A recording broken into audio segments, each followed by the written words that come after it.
안녕하세요. 정교동 김박사입니다. 저희 환자분들이 가끔 물어보는 내용이 있습니다. 선생님 혹시 해부 해보셨나요? 한의사도 해부를 하나요? 한의대도 6년이나 다니나요? 뭐 이런 얘기도 해요. 한의대도 2년과 4년으로 이루어져 있고요. 해부도 하고 있습니다. 오늘은 무슨 얘기를 할 거냐면 해부에 대한 이야기를 할 겁니다.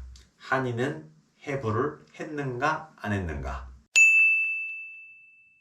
당연히 했습니다. 여러분, 제가 되게 좋아하는 만화 중에 하나가 킹덤이란 만화가 있어요. 진나라가 통일하는 이야기를 담고 있는데요. 흔한 일이 그겁니다. 쫙! 그럼 목이 날아가고 착! 그럼 빨이 끊어지고 팍팍팍! 그럼 화살이 퍼퍼퍽 박혀요. 죽지 않고 막 싸워요, 계속. 이런 시대에 해부도 없이, 그리고 어떤 수술적인 요법도 없이 그 사람들이 다 살아남았을까요? 전부 죽었을까요? 이 생각만 하더라도 당연히 알 수 있는 내용이지만 그렇게 얘기가 끝나면 의미가 없기 때문에 오늘 조금 건설적인 얘기들로 한번 시작을 해보겠습니다.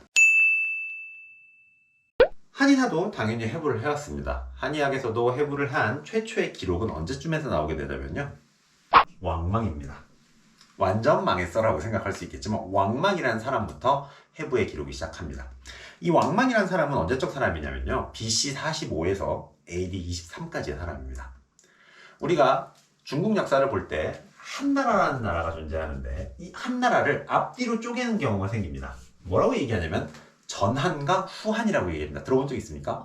있어. 그죠. 이 중간에 뭐가 끼어 있죠? 신나라가 끼어 있는데 신나라를 만든 사람이 왕망입니다. 그래서 망탁조이라는 유명어가 있습니다. 망탁조이, 왕망, 동탁, 조조, 사마이. 뭔가 좀 좋지 않은 사람들은 모아놓은 사람 중에 하나의 왕망입니다. 왕망은 아무튼 이 신나라라는 걸 세웠는데 신나라를 세우는 과정에서 이 모반을 일으킵니다, 일종의. 그래가지고 다 없애버리고서 자기가 왕이 되거든요. 그 과정에서 왕망전이라는 소설 책이 나오게 되는데 그 왕망전에 나오는 얘기가 해부의 기록이 나옵니다. 그러니까 발견되지 않는 것 중에 최초로 발견된 해부를 논술하고 있는 내용이 왕망전에서 나옵니다. 근데 왕망이 아까 언제적 사람이에요? BC 45에서 AD 23 사이니까 그 시절 언제쯤에 해부를 했습니다라는 얘기를 하고 있는 거고, 이때 이 사람은 죄인들을 갖다가요, 화가 나서 의사를 불러다가요, 야, 갈라서 다 꺼내서 무게 좀 재와라고 얘기를 합니다.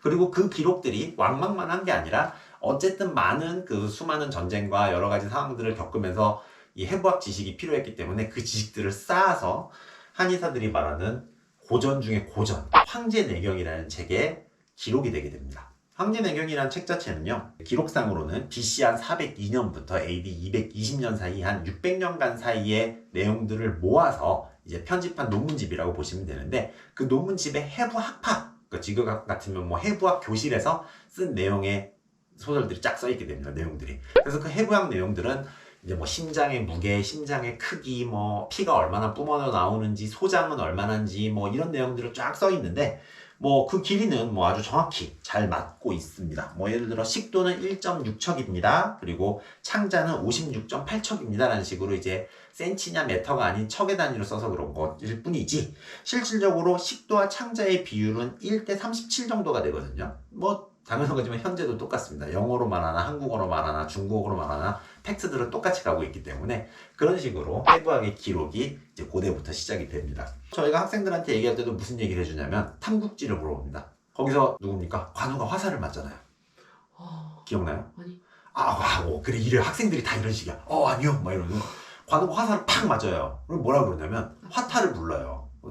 야, 이거 독화살이니까 이제 째야 되겠네. 큰일 났네. 그러면서 화타가, 야, 내가 마취약을 줄 테니까 마취약하고 좀 이렇게 자고선 내가 이게 빼낼게. 그랬더니 관우가 뭐라 하냐면 멋있게, 그런 거 본 적 있다. 술 한잔 하고 바둑 둘게. 막 이런 얘기를 해요. 그러면서 이제 정말 그랬더니 뭐 짠 다음에 서걱 소리가 났는데 뭐 관우는 꼼짝도 하지 않았다, 이런 얘기를 하는데, 그걸 통해서 뭘 알 수 있냐면 관우가 멋지다가 아니라 실질적으로 그 당시에도 화살이 박히면 뼈를 이제 긁어내고 소독을 한 뒤에 다시 꼬맸다는 얘기가 나옵니다. 그런 것들을 알 수 있는 거고, 이 얘기는 사실은요, 화타가 존재하던 시대와 관우가 있는 그 시절은 맞지 않는 시대이기 때문에 소설이지만, 소설에 대한 내용이지만 실질적으로 그런 걸 행했다는 걸 알 수 있습니다. 예를 들면 우리가 뭐 2차 대전 때 영화 같은 거 보면 피가 막 콸콸 나면 거기다가 막 지혈제를 막 뿌리는 게 나와요. 그러면 옛날에는 한의사만 있었던 시대에서 어떻게 했었을까라고 생각을 하시면, 혈혈탄이라는 게 있습니다. 머리카락을 이제 진공 상태로 태워가지고 이렇게 고처럼 이렇게 가루가 되거든요. 그게 그런 시커멓게. 그걸 뿌리면 지혈이 됩니다. 그래서 그 혈혈탄 같은 걸로 지혈제를 썼다라는 것들을 알 수 있고요. 네, 굉장히 많은 이제 해부학적 기록이 있고 그런 오류들도 이제 청나라 때 굉장히 많이 수정을 하고, 그리고 또 네덜란드 의술이 이제 일본을 통해 들어오면서 일본 쪽에서는 해부에 대해서 굉장히 많은 또 깨달음을 얻게 됩니다. 이제 그 동양인들은 해부를 열심히 한 다음에 어느 정도 가지고 그걸 좀 멀리하기 시작했던 지점이 좀 있는데, 서양 애들은 일정 시점부터 또 해부를 미친 듯이 하기 위해서 막 파고 들어가기 시작했거든요. 그래서 이 해부 책을 받아보고 나서 일본 의사들이 충격을 많이 받게 돼요. 그러면서 이게 이대로 두면 안 되는구나. 그러니까 그때는 의학이 한의학, 서양, 양의학 구분돼 있던 게 아니라 아시아에서 시행하고 있던 것들은 그냥 한의학이고 유럽에서 시행하고 있던 건 양의학이었기 때문에 한의학이 해부를 더 좀 성실하게 해야 되는 거 아니냐라는 기반이 조성이 돼서 청나라 때와 일본 개항 이후에는 해부에 대한 그 지식이 더 많이 늘어나면서 더 많이 시행을 하게 됩니다. 현재 와서는 왜 한의사들이 하고 있지 않냐 그러면 당연한 겁니다. 일종의 그냥 잘하는 팀한테 넘겨준 거예요. 예를 들어 우리가 소아과에 가서 왜 해부 안 해요? 라고 물어보지 않잖아요. 배째에서 어떻게 해주세요 하지 않는 것처럼 잘하는 것들을 많이 넘겨줬다라고 보시는 게 좀 더 옳겠습니다. 그리고 한의대 교육에서는요, 1953년에도 한의대가 있었거든요. 그때 이제 해부학 교육을 시작을 하고, 그리고 이제 1995년에 이르러가지고 시체 해부 허가 사항에 대한 법률이 개정이 되면서 해부를 하고요. 경희대 같은 경우에는 이제 구간에서 신관으로, 지금 제가 이제 강의하고 있는 데가 신관이거든요. 제가 배울 땐 구간에서 배웠는데 신관으로 옮기면서 해부학실이 따로 이제 존재를 해가지고 이제 경희대 한의과 내에서 해부를 시행을 합니다. 제 학교 다닐 때는 의대 해부실습실 가가지고 해부실습을 했었거든요. 근데 요새 후배들은 다 이제 우리 건물 내에서 일을 하고 있다고 보시면 됩니다.